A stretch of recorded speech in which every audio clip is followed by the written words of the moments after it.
Do you eat soup the wrong way? Do you compliment the appearance of strangers?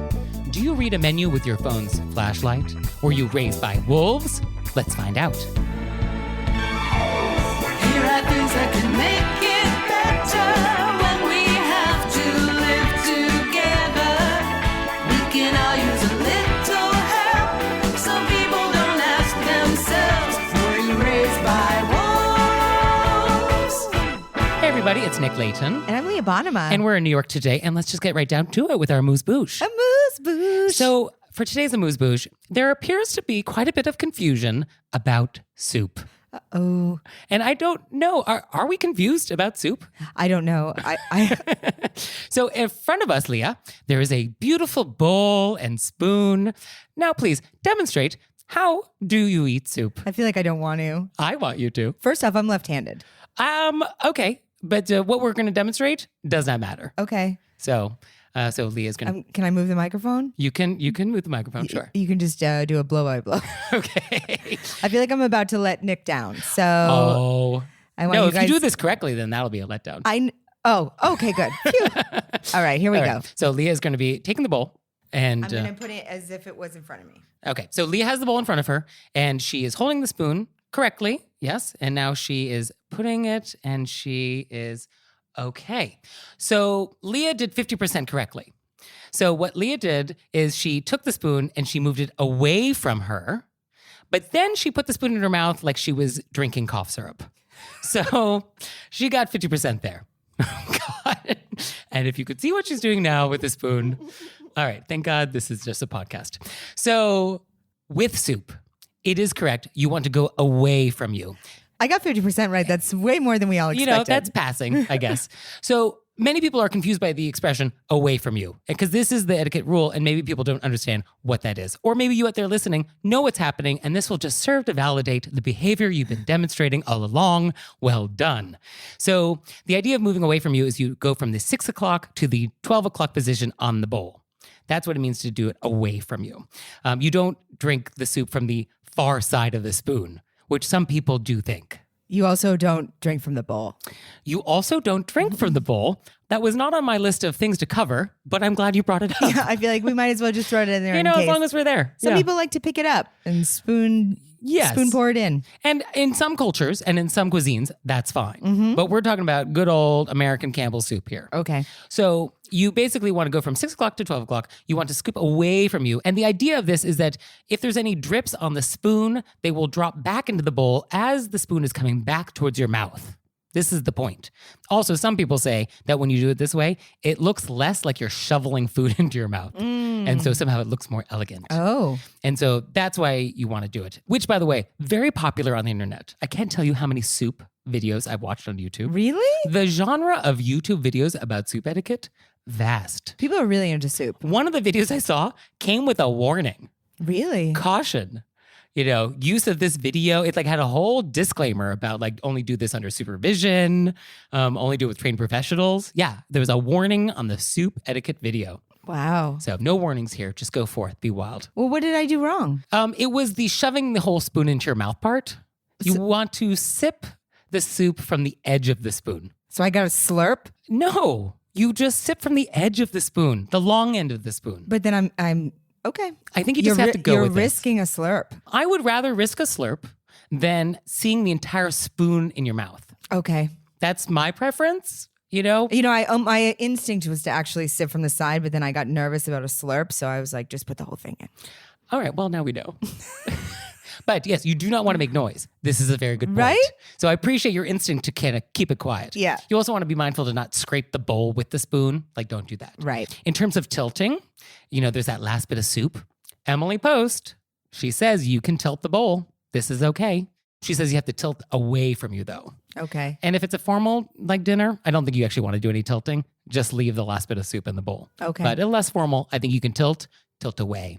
And then when it comes to bread and sopping, you are allowed to sop some bread if it's not a super formal dinner, but you do one hand at a time. So you got to put the spoon down, then with your right hand, pick up the bread, dip, eat, and then you go back to the spoon. You can't have bread and spoon held together. Okay. We don't do that. So if you wanted to indicate that you're pausing or you're like done, then what you want to do with the spoon depends on what kind of bowl you have. So if you've got one of those plate bowl things where it's really just like a bowl plate with like a large rim, then you can leave the spoon in that to indicate you're pausing or you're done. If it's a bowl on like another plate or it's a cup, then you would take the spoon and put it on the plate. Okay. You ideally want to avoid ever putting used silverware back on a table. Yeah. So that's soup. Soup in a nutshell.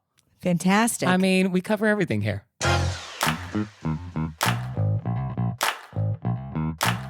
And we're back. And now it's time for a question of etiquette. Ooh. Let's go deep. Let's go very deep. So I want to talk about compliments. This is such a big Giving, tissue. getting, what's good, what's bad. So you love compliments. I do. I love giving and receiving. And there is such thing as a bad compliment Oh, definitely. or an inappropriate compliment. Absolutely. So let's just talk about the ground rules for like things to be mindful of when giving compliments where we might run into some trouble. Right. So I think in general, you want to try and keep compliments where it's about someone's actions and their accomplishments. You want to try and avoid talking about people's appearance. And I think you definitely don't want to talk about people's body parts. Yeah. I mean, I will compliment. I've seen some nails out there that are just Right. fantastic, but I'm not complimenting.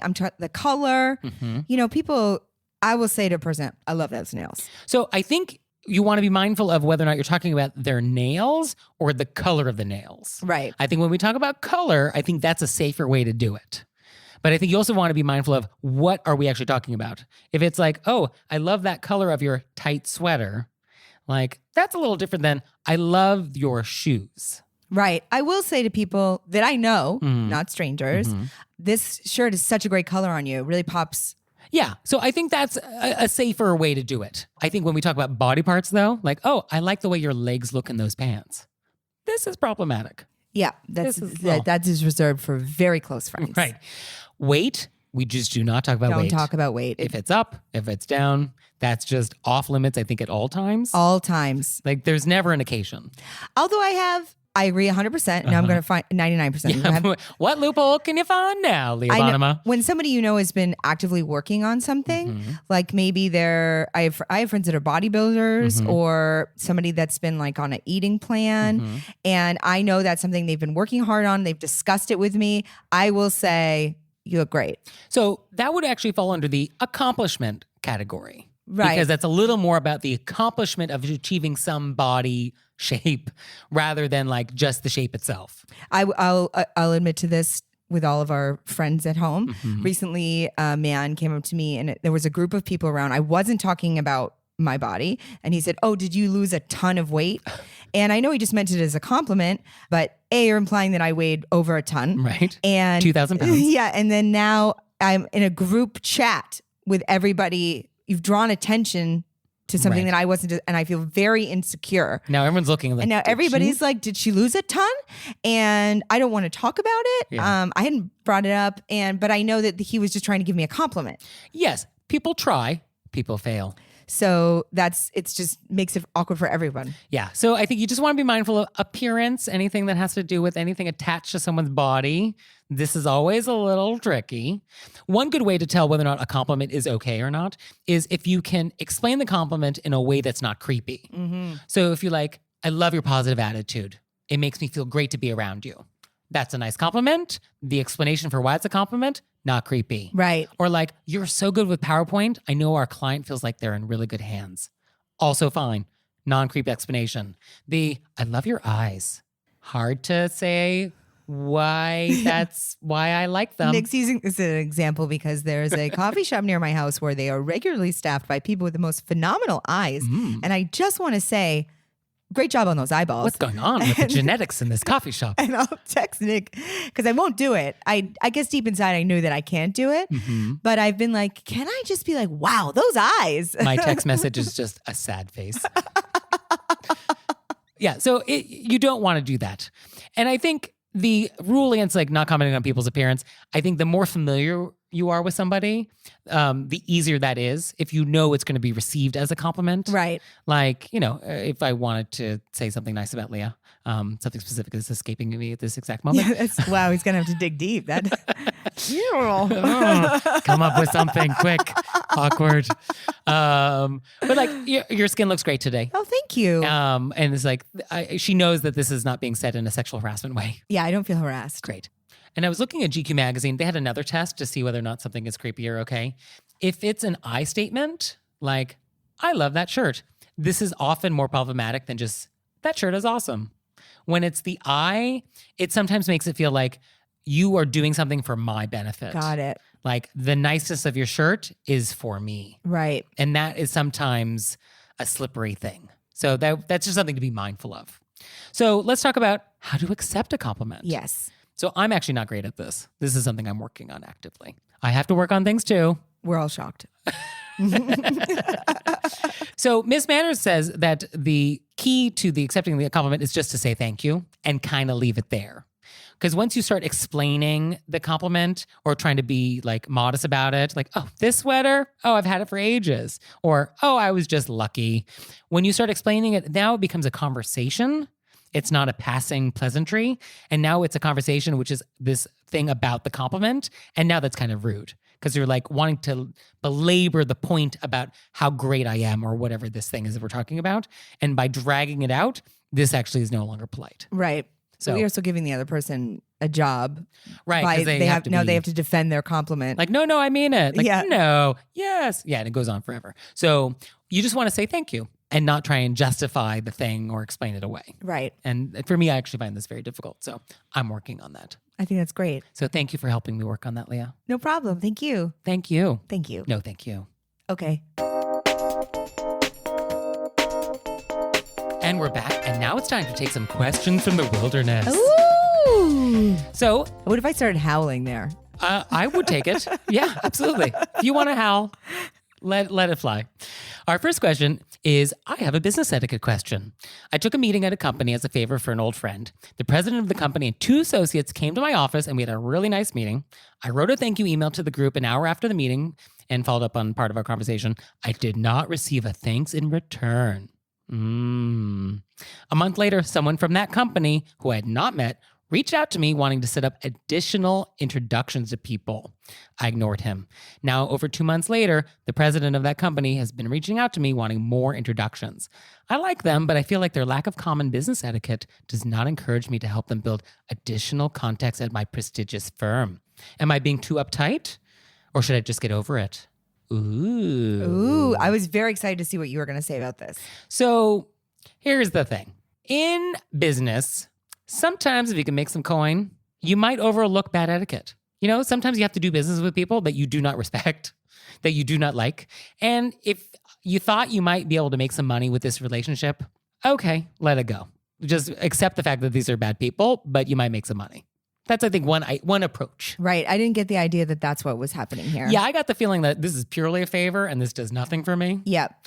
In which case, I think you could follow up after some time has passed now with an email that's sort of like, oh, I am so sorry. I was under the impression after our last meeting when you didn't follow up to my email that you weren't interested in doing business. So forgive me for being under that impression. I think you could say this in a different way, but that's kind of the sentiment. Like, I don't really want to do business with you. Right. I think you could even say that in a way. This is what my therapist would say that you should say. Okay. I'm guessing Uh-huh. because we've had a thing like this very recently. Okay. And it would be Ripped from the headlines of your last session. no copay for you guys. I would be very direct. Hey, I got your email after our meeting last time, because I would say, because so-and-so asked for us to meet, reminding them I'm doing this as a favor for a friend. And I followed up with a thank you, great to meet you. And I never heard back except for when blank asked for something. And now you guys are asked for something. This feels uncomfortable to me. Okay. Call them out, but politely. Yeah. No extra words. You know what I mean? You're just saying exactly what happened. There's no emotional comment on it. No editorializing. Nope. Just here it is. And I feel slightly uncomfortable about this. Okay. Let me know your thoughts. Okay. I look forward to hearing from you. Yeah, look forward to hearing from you. And then that's it. Because that way you get it out of you and you're just saying exactly what happened. This is what happened. I like that. Yeah, it's sort of business-like. It's professional. And you're giving them the opportunity to right a wrong. Yes, if they apologize and are sincere or not sincere about it, I guess. But if they apologize And then I guess you would maybe agree to set up additional introductions for them. Yeah, one could think of as I need to think about it this way so I don't feel guilty. I'm giving them an opportunity to fix the situation. Okay. I think if you don't want to actually do anything more for these people, I think it's a blessing that they did a bad etiquette thing, which gives you a free pass Right. to not engage further. I sometimes enjoy when somebody has an etiquette digression because then it lets me be free to end it. Right. When I kind of always wanted to like end a relationship, but like, oh, you did a bad thing. And now I have the high ground. Yeah, And I I can get just to end go. it. And sometimes I enjoy that. Right. It's true. And you could also just tell your friend, hey, I'm letting you know. FYI. I did this as a favor for you, and these people are being poo-poos. Yeah. All right. Our next question says, my boyfriend and I have been going out for about 5 months now, and whenever I go to his place, I always feel the need to let him know I've arrived and then wait for him to open the door, despite him telling me that I can just walk in. Is it weird or rude to still feel as though I need permission to enter his house every time I'm over? Any tips y'all can spare? And they wrote y'all. Any tips y'all can spare on how to get over the self-imposed awkwardness of just walking in? I love y'all. So first of all, where's this magical place where we don't lock doors? They could also already be in the building. I mean, I'm from a place where people don't lock doors. Yeah, that's crazy. No, it's just not the city. Okay, well, I have trouble relating to that aspect of this question, and I'm hung up on it. I guess there's nothing rude about respecting people's boundaries. I think that's fine. I Oh. think that's a nice baseline. I think that you could meet both needs. You could knock and walk. Uh-huh. You could still announce that you're coming in. Mm-hmm. So you're knocking, but then you're opening and saying, hey, I'm here. Yeah, I like a good honey, I'm home. Yep. Yeah, That way you still knock because you feel like you want to you're not just walking in right, unannounced. right. But then you're also taking the suggestion that you just come in. So you're doing both. Yeah, I guess what you want to avoid here is barging in on someone. Right. Like that's the thing we want to avoid. So I guess if you are arriving at the appointed hour and they're expecting you at this time and you show up at this time, then this is fine to walk in. Because they've specifically said you can just come in. Right. So you can do both. You do your knock for you and then Right. you walk in for them. Okay. All right. This is a nice compromise. I guess that once the relationship gets to the point where you get a key, then we've really arrived somewhere. I mean, no pressure. Yeah. Also, clearly there's no keys. This is Oh, right. There's no keys in this world. Yeah. Everything is just held together with string. Okay. Our next question is it okay to use your phone's flashlight at a restaurant if you can't see the menu? Nope. Yes. Oh. I heard the way you did the intro and I was like, oh, we're coming in hard. Oh. Definitely. What? No. What if they can't No. see? Okay. That's the end of the show. Thanks for coming. Follow us on Facebook. How do you expect people to read? So here's what. It is so disruptive to other diners when you have a Klieg light emanating from your table. What? It's not a movie. If it's total, what if somebody's like elderly and it's too dark? So I think you have some steps before we get to the LED flashlight on an iPhone. Well, you could just turn the brightness up on your phone then and just hold it over. Yes, I think if you have to, we can use the front of the phone. My quarrel is really with the bright LED on the back. And to be perfectly clear, I get that there are people who have legitimate vision issues and that the extra light is sometimes required. No problem. I am not complaining that people who have vision problems want to read a menu. But there are people out there who can read the menu and just use the LED flashlight out of habit for some reason, and then are waving their phone with the LED going at full blast all around the room like we're in a European discotheque. I'm bothered by those people who are being careless. And for people who do need some extra brightness, I think a question is whether or not we have to start with the LED or if we can ramp up with the front of the phone and then see if that does the trick and then go from there. Unless it's like a dinner theater where all the lights are off and people are miming and it's going to pull attention away. I don't get what the big deal is. It pulls attention away. There's no way to take If you're at a table, another table, and somebody at another table who is having trouble seeing, you're bothered by them being able to see for what? 30 seconds? Yeah. Your table conversation is not that person's responsibility, that it's gotten so boring that you pull over to that person. This is just going to be an area where we're not going to agree. I just don't think we can come to middle ground on this one. It's not like they're playing a song on their phone. That would be also a problem. That would be rude. I would agree that that's not But appropriate. this is light pollution. This is light pollution into my zone. And in New York City, this is especially acute because we are always much closer together with other diners than in other places. And so it is very difficult. Similarly, relatedly, I don't like when people use flash to take a birthday photo. I'm bothered by that. I find that disruptive. Oh, I understand that. You don't need to take a picture. You have to read the menu. True. I agree that there are people who need extra light. I would just rather you not jump to the LED without trying the front of the phone first. What if you carry around those headlamps and you turn it on in dark I'm a restaurants? miner. I'm a coal miner. Just take it to the... I just want to protect people who have eyesight problems. Right. I want to be mindful of those people. I think sometimes just people feel very insecure about what they feel they're not good at. And so they don't want to ask somebody else to help them. Okay. I guess we're going to dine at different places. Oh, we're definitely dining at different places. I don't dine in places with menu. Oh, is this the taco truck? I'd like two, please. But this is actually not a new problem. I was looking into this because I was like, clearly I'm the correct answer on this one. I was not anticipating this amount of pushback from you. I wasn't anticipating that you were going to come in so hard in the intro on this. Hey, I feel strongly about certain things. Okay. But in the New York Times in like 2000, they were talking about how restaurants were getting dimmer and dimmer. And it's sort of like the Sex and the City effect, where like restaurants sort of became more like nightclubs and things just got dimmer and dimmer. And in those days, because this was before the iPhone, waiters would carry around pen flashlights. Oh. And they would give them to diners. Oh. Because I guess too many people were like setting their menus on fire with a votive candle. So Yeah. it was like, oh, this is a safe way to do it. So maybe it would be nice if you know you have eyesight problems to bring a low wattage flashlight, sort of like at an opera. You know, they have that little flashlight that's sort of like dim, but like not too disruptive. Maybe bring like a low wattage menu light. I want you to know that I never use that light on my phone. Ever. Okay. I'm doing this in protection of people who I worry that they are sensitive about their eyes. Okay. At one time, I've turned the brightness up on the front of my phone in like total darkness and to find something. But I put something over it. If I get to the age where I can't see a menu, I'm just going to do tasting menus. Okay. Just, omakase. That's how I'm going to do it. All right. No menus required. This was like our first major disagreement. Sort of want to cry a little Is this bit. our first one? Yeah. Yeah, it's too bad you were wrong. So if you're wrong out there and you have questions. I want everybody to know I don't mind being wrong. I feel like I'm wrong on the side of sticking up for people. Okay. Well, you know what? If you have an opinion on this out there, and I'm sure you do, send them to us. We would love to hear if you're team Nick, yes, or you're team Leah, boo. Also, if you're team Leah, if you're team Nick, you don't need to write in that Leah is a wild animal. Okay. You don't need to insult Leah when you write it in. That's fair. That's true. You could just compliment. You could just comment and be like, I love Leah. And that's it. She doesn't need, yes. That's it. Yeah. See, it's even hard for you to leave it there. So do you have questions out there? Of course you do. So send them to us. You can send them to us through our website, wereyouRaisedbywolves.com, or you can text them to us, or you can leave us a voicemail, 267-CALL-RBW. And we're back. And now it's time to play a game we like to call Vent or Repent.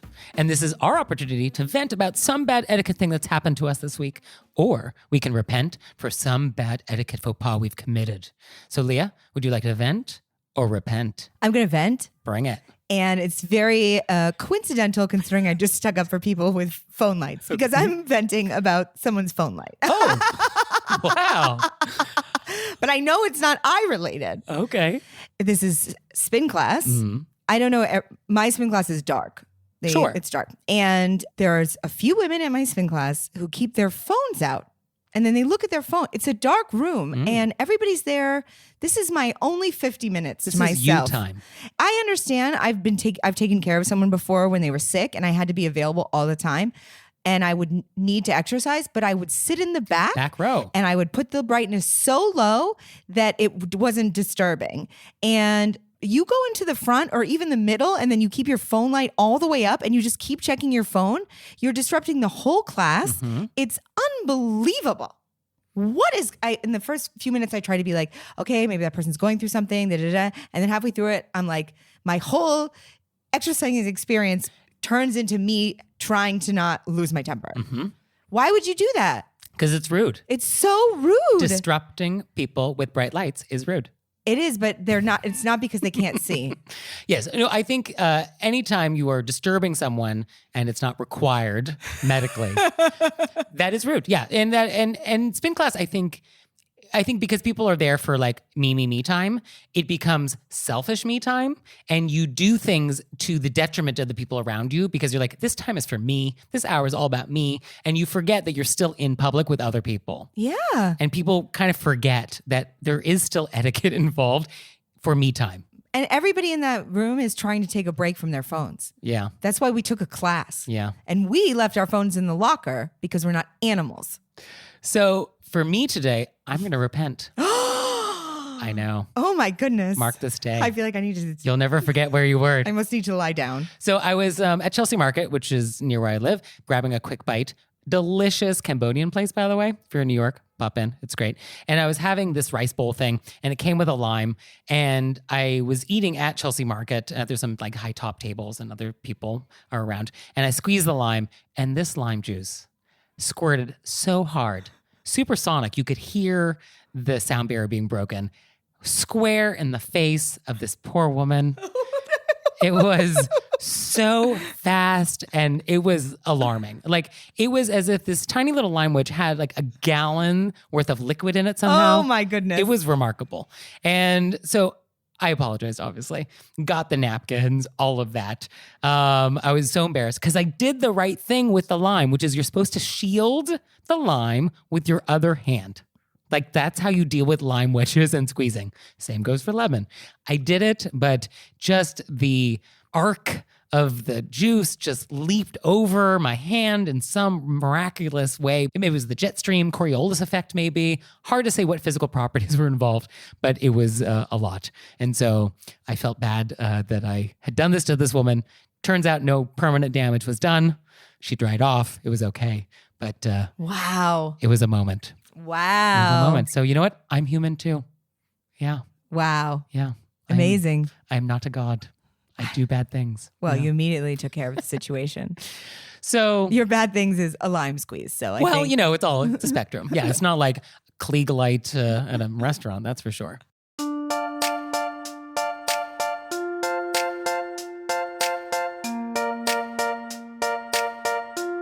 So Leah, what have we learned? I think maybe you want to go first on this one. Well, I have learned that I can't dine with you and want to have a calm, dark dining experience. Yeah, but I'm not going to take my phone out.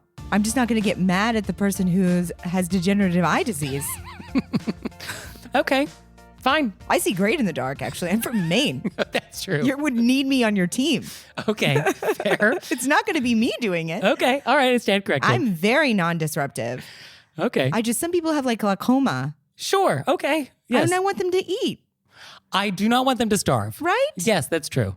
And what have you learned, Leah? I've learned, I really like the way you talked about, the way you articulated compliments, what are appropriate compliments, someone's body versus like a thing they're wearing. I felt that, when I give compliments, where that line is, but I think you articulated it very nicely. Okay, so we're not going to compliment any baristas on having nice eyes. Yeah, I never did. I just really want to. Okay. You guys should see the eyes on these baristas near Okay. where I live. Okay. Mind-boggling. I don't know if that's how they're hiring there, but every time I'm just taken aback. Well, thank you, Leah. Thank you, Nick. And thanks to you out there for listening. If I had your address, I'd send you a handwritten note on my custom engraved stationery. Please subscribe to the show wherever you listen to podcasts and leave us a nice review. Check out our Instagram, which is kind of adorable. It's so fun. It is fun. So you actually would enjoy it, I think, as a listener. If you like the show, you'll like our Instagram. And like us on Facebook and check out our website. You can send us a question or sign up for a newsletter. And now hopefully people won't ask, were you raised by wolves? See you next time. Bye. Bye.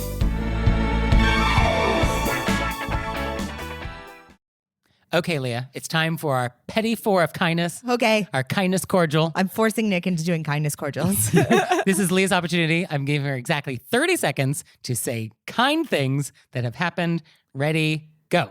Okay, so very recently I stopped going to the gym because all these things were happening, and then it was a struggle to get back into it. And two different friends, and they're gym friends, and they've become closer friends. But they both went out of their way to like meet me on the corner and be like, "Let's just do this." And then we went in together, and it was totally fun. And another friend saved a yoga mat for me, and I didn't even ask. It just made me feel really loved and supported, and it was really wonderful. And I really appreciated it so much. 29 seconds. Oh, nicely done. Okay, right under the buzzer. Thank you, Leah. Nick's not going to do 30 seconds of kindness. I mean, I'll do 30 seconds of kindness. All right. Okay, fine. Maybe we should bump yours up to a minute. Oh, God. All right, now it's torture. I'll give you 30 seconds. So I was in my favorite coffee. I don't even need 30 seconds. It was just, I was in my local coffee shop and they bought my Americano the other day. That's so nice. They're like, oh, it looks like you're having a nice day. Here's a way to make your day nicer. That is so nice. It was very nice. So I don't even need 30 seconds. Lovely.